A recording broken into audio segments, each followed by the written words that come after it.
Oops, I forgot to start recording. So Maurice, Okay. Maurice, I'm sorry. Could you share the slides with us when you're done as well, or with me? Sure. Yeah. I'm sorry. Nope. No problem. Okay, and then perception of skill. You know, talent's important, but talent only takes you so far. You've got to have that commitment to honing those skills and knowing what it is that you're good at and how to take it to the next level. So we need to, as athletes, seek out what we're not good at rather than doing what we're already good at. You also have that teachable spirit. You know, are you willing to make changes and willing to learn, willing to listen to you know, people that may be able to take you to that next level? Do you have a commitment to success? We talked a little bit about focus and concentration earlier. And, you know, how do you develop that? Well, you know, obviously you can on ice, but there's lots of ways off ice too. Many of you may have used focus and concentration drills, you know, where you have the chart where you number 1 to number 99, and just give them 1 minute or 2 minutes to, you know, highlight, put them in order, either 00 upward or start at 99, go backward in a time limit. That's great, but why not try it and take it to another level where you just say, okay, start at 00 and see how long it takes you to get to 99. Force them to take it to another level, and then they just work off times, and you record the times and try to improve on that. You know, focus is such a huge asset to have in the game. Do you see a drop off in your athletes, say after they've scored a 3 or whatever late in the game? You know, is there a letdown? If so, you may need to come up with some schemes in order how to avoid those things, and that can be developed in practice. You know, put them into game situations. Intensity and drive. Do they have that? You know, I'm a believer to a certain level that you know, female curlers and maybe female athletes in general don't always have the same intensity as what male athletes do. And it's not, it isn't that they need to be that way, but for some reason, if you watch out there, even draws to the button and see the amount of focus and intensity with the majority of males compared to females, you may find a difference with them. Just, it takes time to watch that in a competition, see what happens. But it can be developed. It can be encouraged. I think females, we just don't encourage them enough to be as intense as male athletes. And do you have that drive to succeed? Obviously, Rachel, in her expression here, she certainly seems to. Practice plans. How do they work out? So you go up to the top there. What specifically do you need to practice? So, you know, this one's set up for music, but if you apply it to curling, so what specific shots or what specific situations will we need to work on? Which practice methods will we use in this? How will we know when we're finished? What do we do well and what could be better next time in this perfect practice plan? So these are all important questions we need to ask ourselves to assess if what we're doing is effective.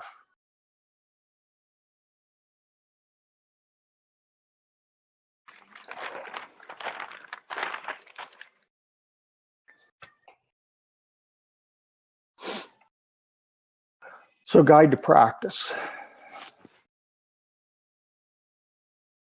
When we're putting this together, we need to also ask ourselves things like, you know, what is our message going to be in this practice? How are we going to get our athletes to get on board with what it is that, you know, the information we've been given in games and through statistics, whether it's showing what it is that needs to be accomplished. There's also the whole aspect of seasonal variations in practice. So we're looking at here, you know, what are the sport-specific skills that we need to work on at different times of the year, whether it be preseason, competitive season, playdowns, you know, late season, postseason, things of practice. So what are sport-specific skills? You know, what range of motion and static and dynamic do we need to be dealing with? Do we need to make changes at different times of the season for it?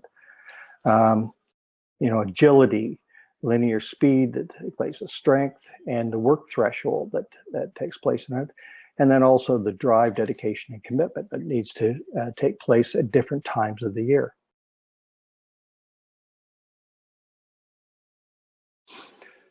Factors of sports performance. So, you know, we know that it's the four areas: the physical, technical, tactical, and mental or psychological.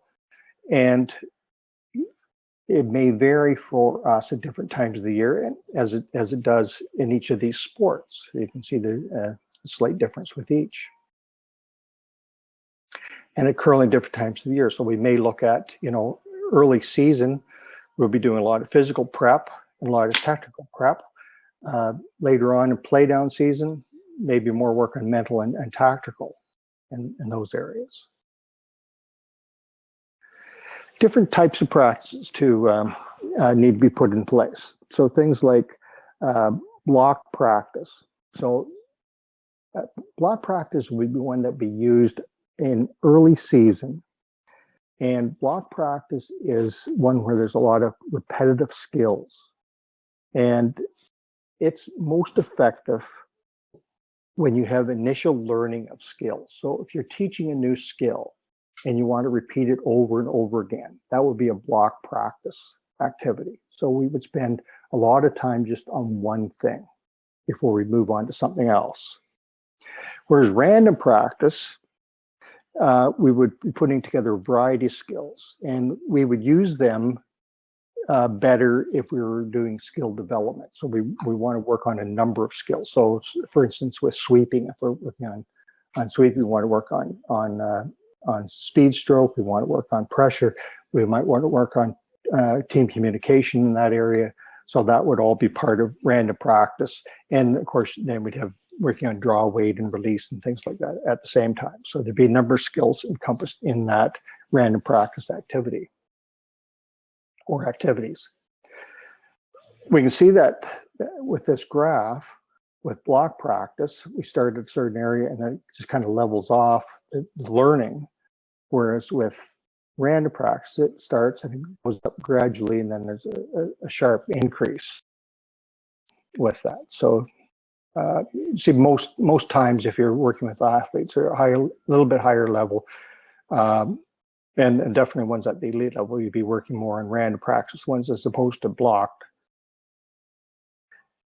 But for a majority of the athletes, you'd want to work on something more like this, where it's a distributed practice. And here we have a couple of effects that take place. So distributed practice can be best characterized as overlearning a skill. We're going to have a spacing effect in here where we distribute the study of practice, and it yields better long-term retention than mass practice. So with mass practice, that's a real cramming technique. The testing effect, so with distributed practice, is going to be constant testing. So enhanced memory after retrieving rather than simply rereading information. And there's repeated self-testing. So the athlete would be testing themselves as well as the coach over and over. So this skill's much better or this type of practice is much better for mastery of a skill.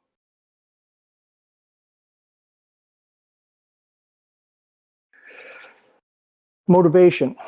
There's one quality which one must possess to win, and that is definiteness of purpose, the knowledge of what one wants, and the burning desire to possess it.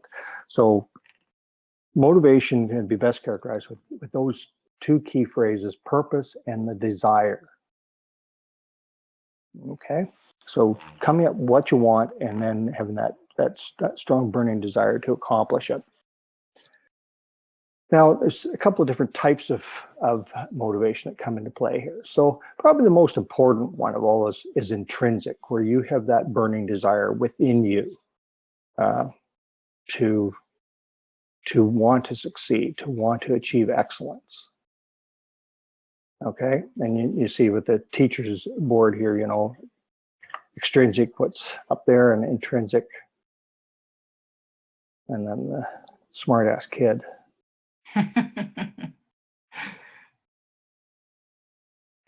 And then extrinsic, here you have your teammates having such a large role in this area. And also parents can have a huge impact in that area. And I'll give you a for instance here with when I'm talking about parents. So if the athlete showed that perhaps, if the athlete showed that they didn't want to work as hard as what the parents thought, the parent might have some comment like, if you don't go to curling practice, you'll be grounded Saturday night. That would be one form of extrinsic motivation. But probably if they're doing it the right way, they might say, just see how much the athlete wanted to take part in the sport. They'd more likely say, have a punch more like, we'll take you off the team. And that could just see how much they really did want to take part in being part of the curling team. Obviously, this one, the Continental Cup, it's a situation where we don't often find ourselves in curling, but we do know that there's a lot of peer pressure on teams, and you know, hopefully our athletes all have got that intrinsic motivation, and they don't require as much extrinsic. But sometimes just a good pat in the back or a kick in the butt is all that most of them need to get going.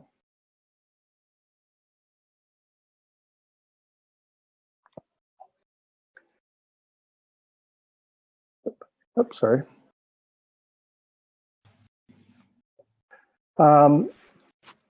So this one is, I put this as a favorite quote of mine. You know, it's not about the accomplishment of the performance, it's about the validation of it. So the other type of motivation is, you know, the rewards at the end. And, you know, the most successful athletes are the ones that, you know, it's accomplishing that level of excellence. That's what's important to them, not the trophy at the end. However, rewards can be put into place to make them valuable. So for instance, if you're putting together curling drills and you know, it's a game-like situation and you've got some kind of goal that you want to accomplish at the end, I'll often say to athletes I'm working with, okay, you know, I'll get you a Tim Hortons gift card or a Starbucks gift card or a Dairy Queen gift card or whatever, if you accomplish, you know, this level in your drill. And I don't do that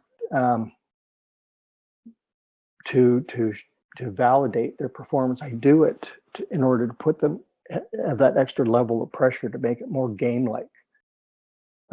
So, you know, rewards can come into play. It's just, you don't want to get to that. The only thing that's important to them is the reward at the end. There's a continual improvement process takes place. There's various phases to it. And so if we look at the road signs along the way, you know, we put our foot down on the accelerator pedal.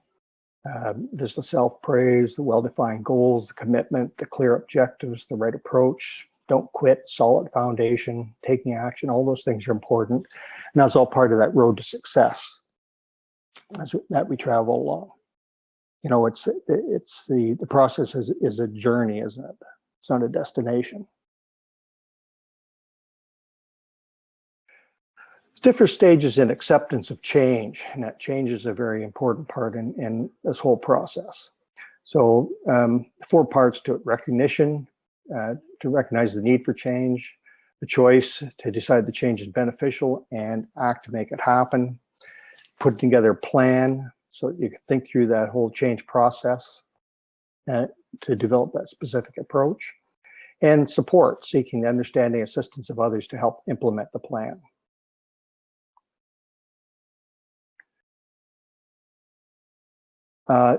Individual versus team performance is a very good one. So 3 really important questions to ask yourself when you're designing practices. And I've got individual versus team, and it doesn't matter whether it's individual or team here. These 3 questions apply the same. I find lots of times that we get out there, we have really nicely planned team practices, and then, sometimes it's a bit of a luxury because, kids are off at university and they live different, a long distance away from one another. So often teams are put together that way. And when they get on their own with individual practice, just go out there and they throw rocks. Well, we don't want them just to throw rocks. We want them to throw shots. We want them to throw things that have got a purpose. We want them to practice with a purpose. And if they take the time to ask themselves these 3 questions when they're putting things together, whether you're designing it for them or they design it themselves. So what's my goal for the session? How will I define success at the end of my session? And what can I do to maximize my experience there? And we can apply that to our team practices as well. The use of video analysis is critical. A wonderful tool, and a lot of us got iPads now, and you can make use of those things. Just an extra eye and a nice visual to play back to them. There's you can slow the process down with slow-mo. You can as Emma's got the line underlined in delivery and the laser marker on the rock. All of those things can be utilized quite easily for not a whole lot of money. So video analysis is critical with putting that together, but also important to make sure that you're doing it at the right time too. So just prior to big competition or something like that, video analysis might not be the way to go. That's you don't want to be making huge technical changes just prior to a big competition unless things have really gone south for you.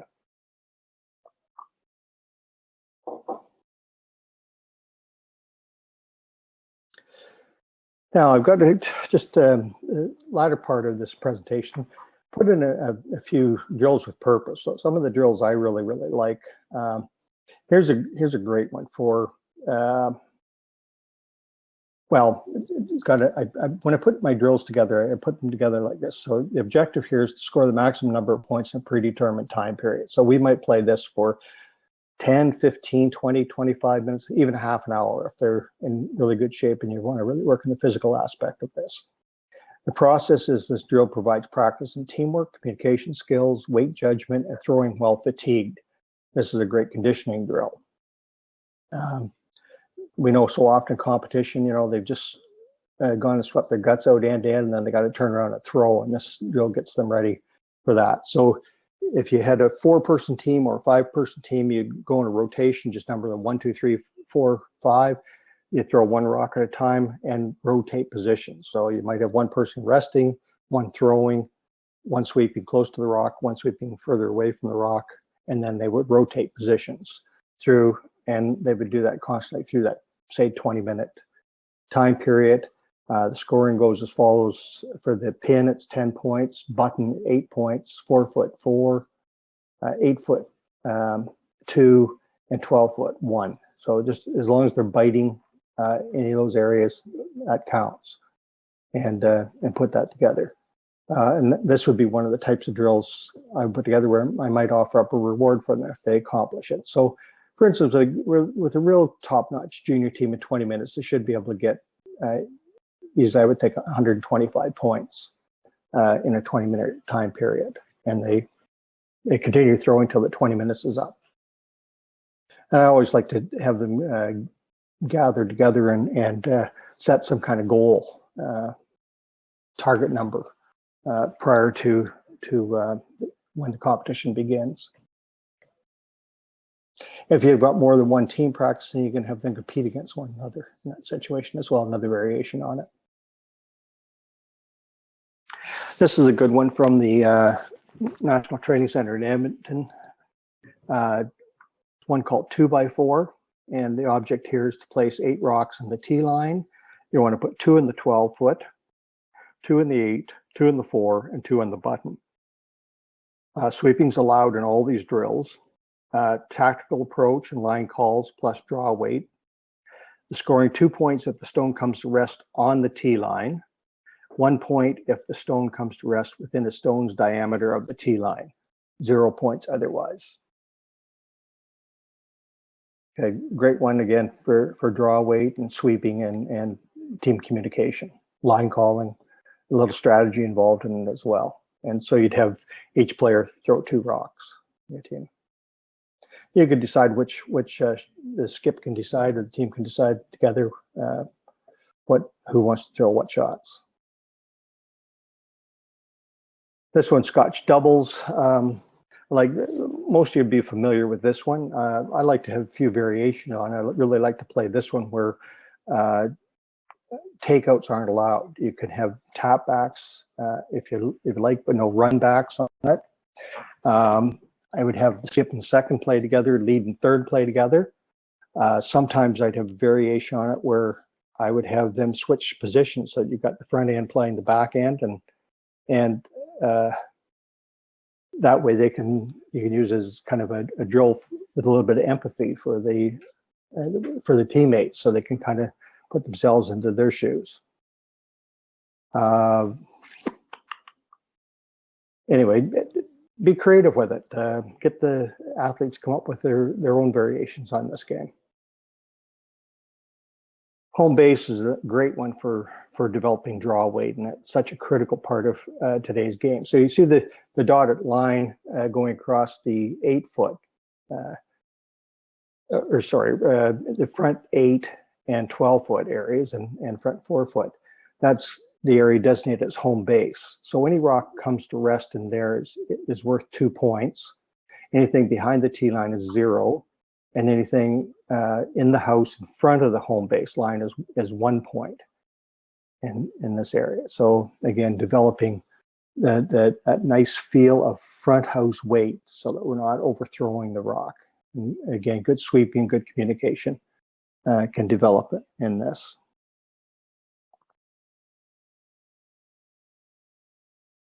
So anyway, just wrapping up here, and then we'll have some time for some questions. So practice does not make perfect. Oh, no, it doesn't.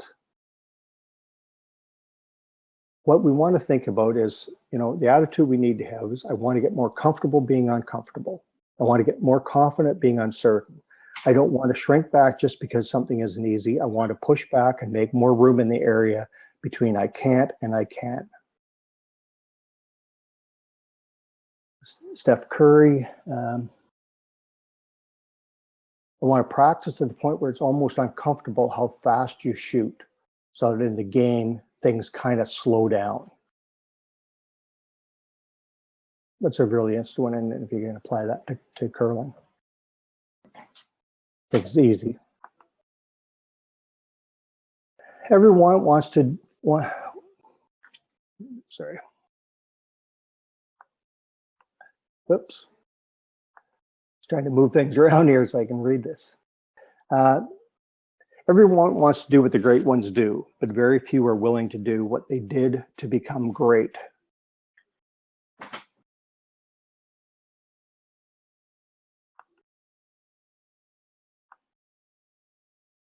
So, have a seat. Please make yourself uncomfortable.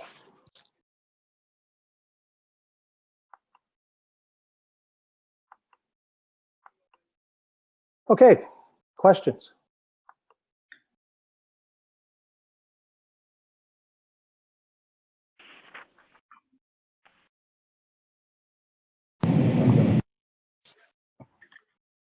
Any questions from anybody? Any comments?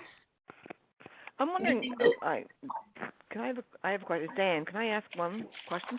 You talked about motivation and about besides candy and treats, are there other motivations? I have a team, 4-girl team. One of them is totally not motivated. I'm wondering, are there any quick some fixes that I could try? Well, I've used with Bantam and junior teams before. I've used things like it. I guess it depends on what you got for finances in your team account. Like I've used things like I've told them with drills, prior to them going off to competition or provincials, maybe to get a new team set of shirts. Like nowadays that's a lot more money than what it used to be. But Yeah. you could maybe get something like that. Like I said, I use Tim Hortons cards. It could be something as little as $2 or whatever, or up to $5, or depending on what you've got in access, or find out what things are important to them, like what would they like, what would really inspire them to want to take to go to that next level with competing and working hard for it. I guess extrinsic measures can only. I'm wondering about intrinsic and versus extrinsic. I guess I'm thinking if they don't have any intrinsic desire to achieve, it's pretty hard. It is. Extrinsic measures to make them do it. So I'm groping at straws here, I guess. It has to be inside them for sure. Yeah. Like I said, I think the example I talked about too, like with the parents, for instance, and if they were using something to motivate, and you could maybe apply that to your situation as coach too. So might be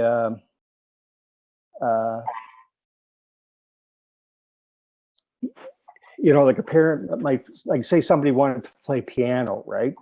Like if somebody was a piano player, and they'd say, we're going to cancel your allowance. Well, that might not be as good an extrinsic motivator as we're going to sell the piano, right? Yeah. So you need to decide kind of where they're at. Okay. And I think sometimes, Maurice, you've probably had this experience as well, that if they don't have the intrinsic motivation at first, sometimes by providing the extrinsic motivation, that will sometimes develop over time. The intrinsic will. Yeah, I agree, Andrew. I've seen that happen. Absolutely, with athletes. Like it might take them a year or two to realize that that's what's important to them. Yeah. I always think about, like, my youngest daughter, when she curled, she always used to say things like, I've got my summer friends and my winter friends. Yes. And for curlers, that's a huge commitment. That sometimes you do need to walk away from, those people that you spend a lot of time with for half the year, because you just don't have that much time for them if you're going to commit yourself to being good at a sport. Yeah. It doesn't have to just be curling. It could be anything in life, right? And Anne, you could with girls, you could challenge them if you're doing a competition where it's the front end against the back end or whatever. The losers have to give the winners have to do a pedicure for them or something like that. Like come up with affordable, fun stuff where there might be a team building component to it as well. Okay. Yeah. That's a good idea. Yeah. Mhm. Okay. My head's spinning from what you did tell us. I'm trying to remember it all, but I'll see if I can put it into practice. We'll get the slides to you, Anne, to everybody who's on the call, and we'll also. I really apologize for not starting the recording sooner, but we will get more than half of the recording to everybody, as well as Maurice's slides. Okay. Are there any other questions or any comments, any suggestions? Andrea, I have one question. Yeah. So I actually have two. only one. On that fitness test graph that you put up, yes. There's some acronyms there that I don't know. Okay. The try to flip ahead too. Oh, it's a fitness. Okay. That was one of the pillars? It was the fitness test. Yeah, yep. There you go. That's the one. Now, I don't know what all those acronyms across the top mean. And I and don't. what the I time don't. I don't either. So if I'm timing a lead and Yeah, I think these are probably fitness circuit scores, so they'd be times maybe that they put up. So or measurements that they had. There's times on the left-hand column, and then there'd be measurements. So PSI would be pounds per square inch. So how much pressure, how much force they're putting together would be that middle one. yeah. Maybe the next one would be strides. How many strides they took over that time period. So It wouldn't be related to the smart room, eh? no, I don't think so. No. Okay. Yeah. It certainly could look like that for sure. Yeah. I guess you just develop your own depending on what you want to measure. That's right. Yeah. Yep. Yeah, I just put it in as an example of things for physical work in it. And ways to measure. Yep. Maymar, I guess my question is, I don't know what I'm measuring. Yeah. Yeah. Well, what I would suggest, Maymar, is probably go onto the internet and find something that explains it for you, and find something that's appropriate to what your athletes are doing. So. Okay. Yeah, there's lots of valuable information on there, and it just find something that's easy for you to work with, and that's going to be meaningful to you and your athletes, right? Right. Because you've got highlighted this SCI. I have no idea what that means. I don't either. So, like I said, it was just a sample went up there to show you about the fitness part of it. So. Okay. My other question is under your comfort and learning slide. Okay. The one that looks like a house? Ooh, Andrea, I'm not sure. I looked at a lot of slides. The headline was comfort and learning.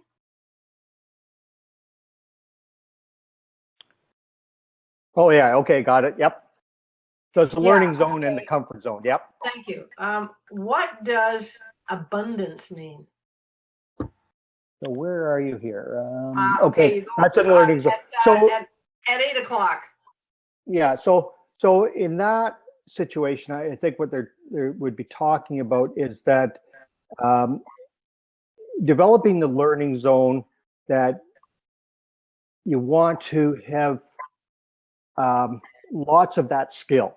So that's where the abundance part of it. So it's just no longer just a small sampling, but you wanted in that learning area, you want to develop lots of it.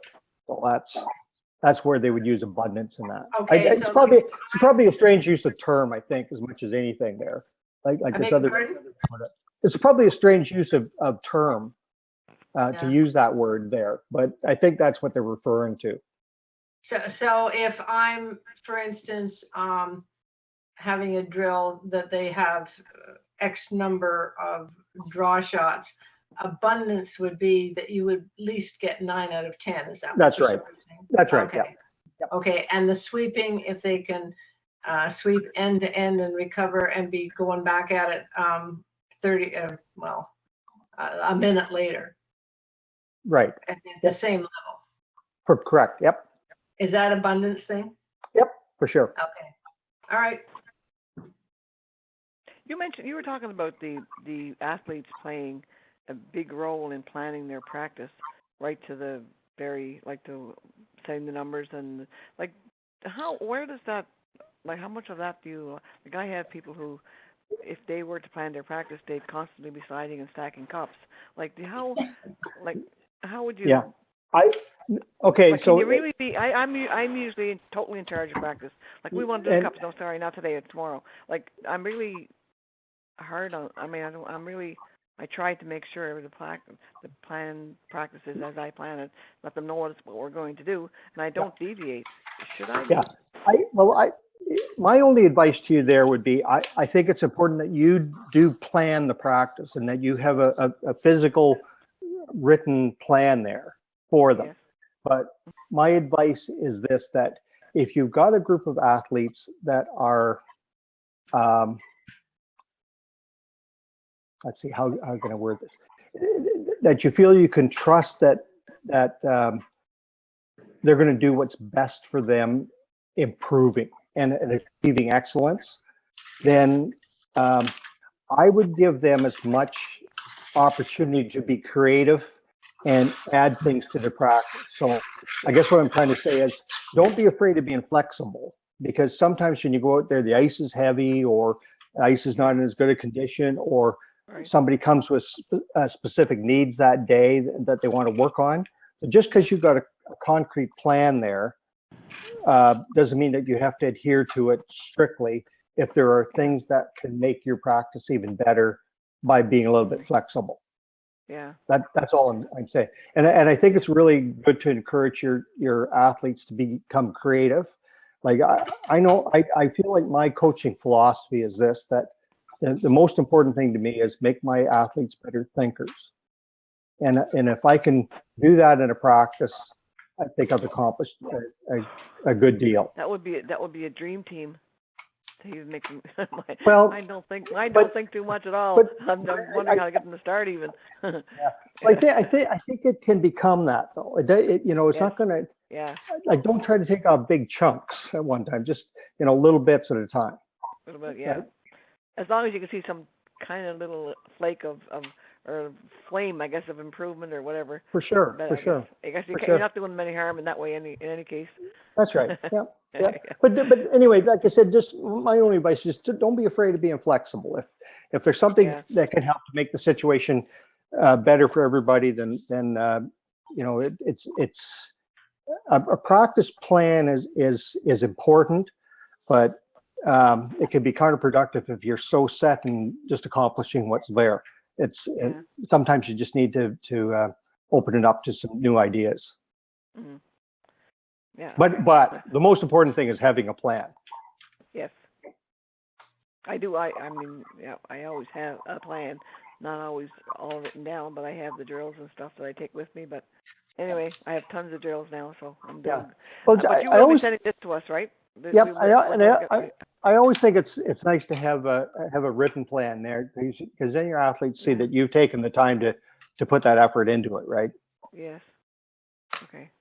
Yeah, I'll do more of that. Whether you adhere to it 100% is another matter, but as long as you have one. Yeah. All right then. Great. I'm great. I really appreciate your time you spent with us. Thanks. It was really great. Well, I enjoyed spending my time with you. So. Thank you. Okay. Are there any other questions? If not, we're going to wrap it up. You have Maurice's email address, so if there are any questions that come out of this, or after you've where do we have that? Do we have it's on the email that I sent with the details of the meeting. Oh, yes. Okay. And once I share the slides with everybody, if you have any more questions, Maurice, are you willing to field more questions? Sure, no problem. Absolutely.